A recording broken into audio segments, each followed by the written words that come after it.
You went to school at the Blue Ridge College in New Windsor, and we are taping this in the New Windsor School, where now the library headquarters is located. And we'd like you to share with us your memories of going to the Blue Ridge College. Be happy to. Now, how did you learn about the college, Bix? Well, Lynn, I went to Maryland State Teachers College in Towson. And we played basketball, and I happened to be on the squad, not too much on the team, but on the squad. And we played up here at Blue Ridge. While here, I heard of a gentleman who had been president there, still lived in New Windsor, and his name was Bix Wheeler. And my mother's family name was Bix Wheeler and named me Bix Wheeler. So I met this gentleman and talked to him. He was very friendly and was happy to see someone else by the name of Bix Wheeler. So then the next year, I enlisted in the enlisted reserves to go into pilot training. And when I was in the office of the recruiter, he said to me, now, you have 2 years of college. I was at that time at Towson. We don't have room right now for for more pilot trainees, but I have a suggestion. If you would go to a school up in New Windsor, Blue Ridge College, for a short time and take what they have, what we call a pre-military course, and then we can call you in when the opening arrives. And he said, he mentioned Blue Ridge College, and I said, oh yeah, I know that place, I've been there. So I thought to myself, this sounds good. So I drove up here, met with, I guess, the dean, and told him what I had heard. And he welcomed me, and it seems as though the legislature, members of the legislature, had scholarships they could give to prospective students in every state college. So I was able to receive one from some legislator on the Eastern Shore. He didn't have any use for it, so I got it. So I enrolled. Now, tell me about your first night when you arrived here. How did you get here, and what happened when you arrived? Well, I drove a car. It seems as though my brother, well, he was in the service, and his car was sitting around our house, and so I got on in his car, and I drove it up here, packed my suitcase, brought it up here, got to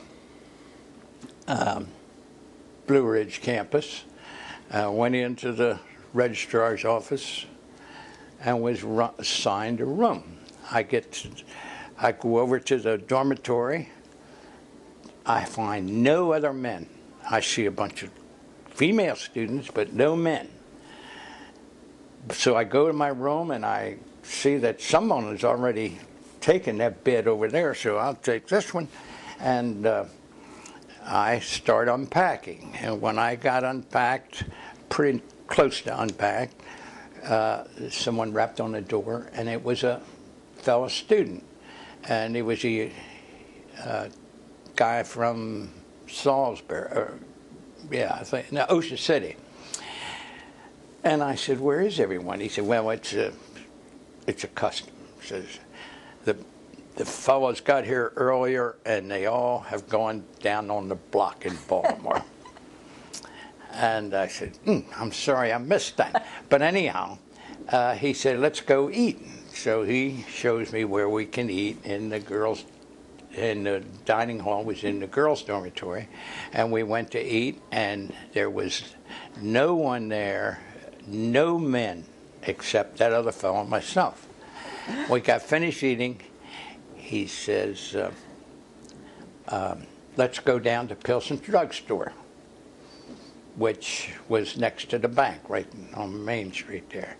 And so we went to the drugstore, and they had a little room in the back, about the size of this room, with chairs in it and tables, and it was for the college students. And we had a jukebox in there, and so it was very nice, and still only 2 men.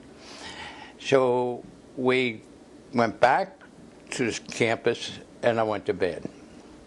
About 2 o'clock in the morning, the lights came on, and I looked, and here's a whole bunch of men, students. And they introduced themselves, and one fella introduced himself as my roommate. He was also from Salisbury. And they said, "Is that your car?" And I said, "Yes." "Put on your clothes. We got a job to do." I couldn't figure out what it was, and they didn't tell me. But I figured I better do it. I'm new, and so I put on my clothes, and we got out, and four of us, counting myself, 3 men and myself. They took me out on the highway towards Westminster, and about halfway out there was a state roads roller or some kind of like a bulldozer steamroller or something like that. And they said, "Let us out." And 2 of them got out with a gas can, and the other fellow and myself went on into Westminster and rode around and came back. About 30 minutes later, and they were finished, and they had their can of gas. And I thought, oh my God, I'm going to get put in jail the first night I come away to college. But nothing ever happened. So, well, that's great, and certainly pertinent to today with gas prices. Yeah, that's right. And this was a time when they had ration gas. You had to have a little ticket to get them. Well, you like to play basketball, Bix?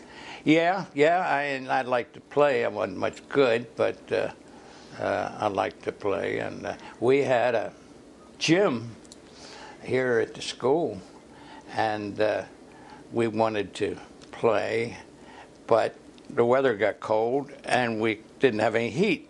And we investigated down in the boiler room, and we found that there was a split in a pipe down there, about a 4-inch pipe, in 4 inches in diameter and about a foot long, that evidently had been frozen and split. And luckily, one of the men had a father in Eastern Shore who ran a plumbing business, and so he took all the necessary measurements and went home and came back with a piece of pipe all shredded and a couple big Stilson wrenches, and in short order he had that piece of pipe replaced, and then we fired up the furnace and we had heat the rest of the winter. And we played basketball just among ourselves. We didn't have any. Very good. You said that there weren't very many men in the school because this was wartime. Yes. And all the men there were, with maybe one exception, were waiting to go in. Either they were enlisted like me, or they were about to be drafted. And that would all starting a month after I got here, there would be somebody would get the call, "We've got to come home, got to go into service." And it became a custom where all the students would walk from the campus down to the railroad station and bid goodbye to this guy. And I think when I left, of course I had a car, so I didn't get the trip to the railroad station. But when I left, I think there were two men left in the college, and it was obvious it was going to be closed. Mm-hmm. Well, when you were here, how'd you get your laundry done? Oh, well, I have two stories on that. I had a roommate. After my first roommate went into service, I got another roommate from Long Island, Garden City, and he had a speech impediment, and he would talk through his nose. And he came up to me. I remember when I first met him, he came up and and you got to realize that this was a period of time when we had double talk in colleges, and you never knew what people were saying. And so this guy comes up and says, "How you doing? I'm Walt Leday." And I said, "I'm Bix Wheeler." And he says, "Are you making fun of me?" And I said, "Oh, no, I'm sorry. I didn't know that he had." But anyhow, we got to be very close, and we roomed together. They moved us out of the big dorm and put us in the house right on the corner of the main street. And he was my roommate, and he sent his laundry home every week in one of these mailing laundry boxes. It looked like a suitcase. And his mother or his maid or someone would wash it and send it back. And each week, when they sent it back, his father would put a fifth of bourbon in that thing. And he liked it.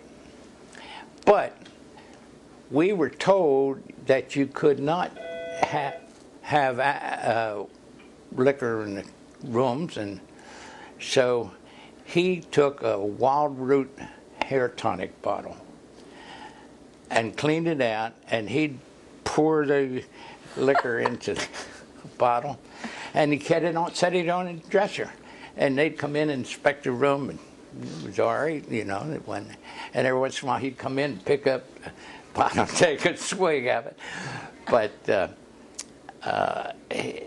the rest of us, we found there was a widow woman on Main Street, right where this street that's in front of this building meets the Main Street. Across the street was a widow woman who took in laundry. And her system was she would do a laundry bag full of laundry I think it was a quarter, it might have been 50 cents, I don't know. But anyhow, we would tie our laundry up in little balls and shove it in there. We could get 2 or 3 guys in laundry in this bag, and this woman would charge us quarter, 50 cents. And because money was pretty scarce, but we found out that in Pilson's drugstore, a milkshake cost 15 cents. And then they had the bank was next to it, and on the other side was a room. It wasn't built to be a movie, but they showed pictures in it. They had folding chairs. And we'd go in there. For a dime, you could see a movie. So if you had a half a buck, you could take a date and have 2 movies and 2 milkshakes. And it was a very, very pleasant evening. And the odds were pretty good for guys. Yeah. If that one didn't like you, there's somebody else come along. But that, it was very nice. Then you called to the service while you were here? Yeah. Then they called me, and the third time they called me, I didn't come back. I mean, I waited at home, got called. But I had an experience. We didn't do much in the way of academic endeavors. We drilled a couple times a week. Everybody took typing because they figured that was the easiest one. And we had a bunch of old typewriters. And we didn't get we had a physics teacher.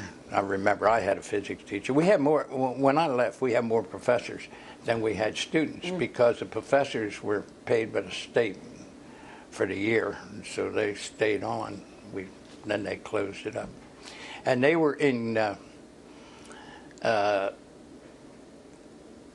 think it was an efficiency expert that took over the school. And it got out of the hands of the, of the Brethren Church, and they were trying to get it back. And they were in court in Westminster while I was here. And every once in a while, a group of us would go over and sit in the courtroom and watch the trial and root for the Brethren Church because we could see what they were doing to the place. And it wasn't a pretty picture. Well, very good, Bix. These are wonderful memories that you have of Blue Ridge College. I've been back a couple times, and it may help you, I don't know. One of my trips back, I went into Roop's grocery store, which is on the corner down there, and I told Mr. Roop that I had gone to Blue Ridge College, and he says, "You did?" He says, "Do you have a few minutes?" I said, "Yeah." He said, "Have a seat." And he gave me a chair. He goes in the back room, and he comes out with a movie screen and a little projector, and he shows me about a 15, 20-minute movie on Blue Ridge College. And it showed, it must have been, it wasn't while I was there, because it was before I got there, but it was a commencement, and very nice. So. Well, Bix, after you left here and got out of the service, you were married and had 4 children, and then spent a long and illustrious career in Baltimore County Public Schools. Yeah, I was in education. Yeah, you started from one-room schoolhouse to huge, massive high schools in Baltimore, and then to administration. Yeah, that's it. Well, thank you, Bix. They're wonderful memories. You're welcome. I'm glad to be here, and only because I have a favorite niece that's in the library here that I was able to get here.